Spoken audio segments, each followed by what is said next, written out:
Hi everybody, so this is Vom Vlog number 4, and today we're going to talk about being diabetic.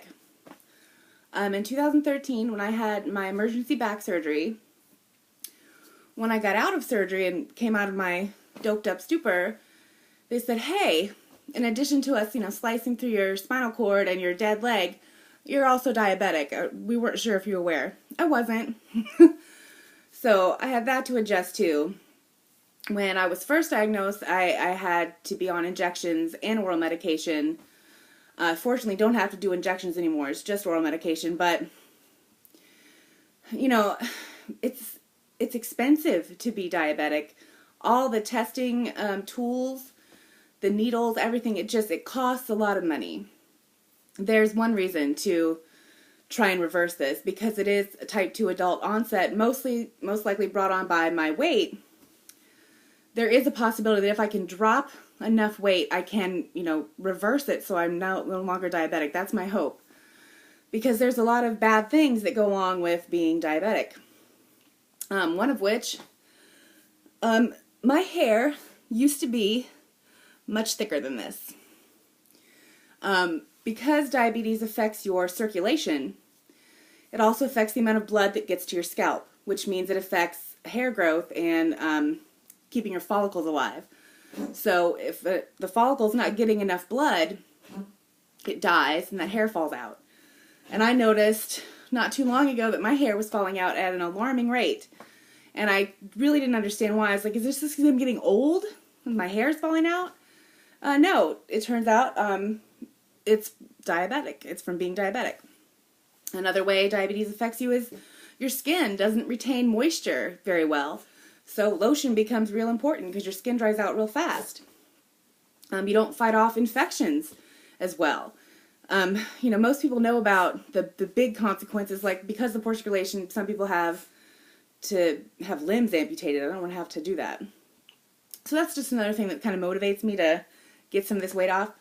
But today, you guys get to watch me check my blood sugar levels. So one of the important things you have to have when you're diabetic is a sharps container, because you use a lot of needles. And when you throw this out and you throw them away, you don't want someone else to get stuck with one of your needles. That's just impolite. So you have to have a sharps container. And this one's mine. I like it. It holds a lot. So if I can open the thing, the other thing you need to have is a glucose meter. Now, I was fortunate. My doctor gave me one, but they can get kind of pricey. So I have my glucose meter. I totally just dropped my finger pricker. I hate this, by the way. It hurts. It makes the pads of your fingers really tender because you have to do it repeatedly. And you try to find a different finger, but eventually they're like, ugh. I mean, I actually prefer the insulin injections because they go into your tummy. The needle's super fine. You don't even feel it. This thing hurts. Okay. The other thing you need is testing strips. This is what costs the most money. These testing strips, they're vital. You have to have them to test your sugar levels, and they are expensive. So you don't want to waste them. So the first thing I'm going to do is I'm going to load my finger pricker. So I'm going to get a needle. This is a little needle. I'm just going to load that in, push it down, and then I'm going to twist this little top off to expose the actual needle. There's that. Then you put this thing back on. And you don't want to have to do this more than once, so I make sure when I do the settings to adjust, you want the biggest blood drop, because you really want to make sure you nail it the first time. So the other thing I'm going to do, the other thing you need, alcohol swabs. So I think I'm going to do my middle finger. So I kind of want to give a middle finger to my diabetes right now. So I'm going to make sure this is nice and clean.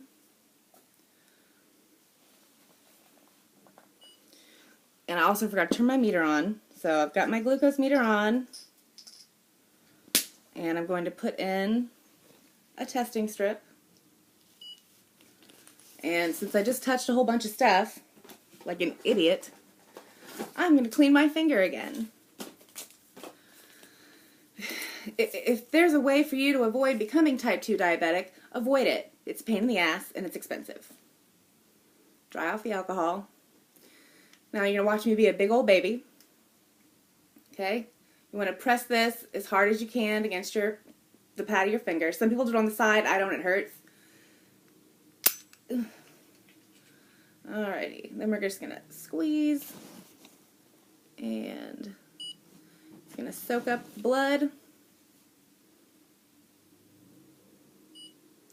My blood sugar is a little high, so I need to, it's way too high.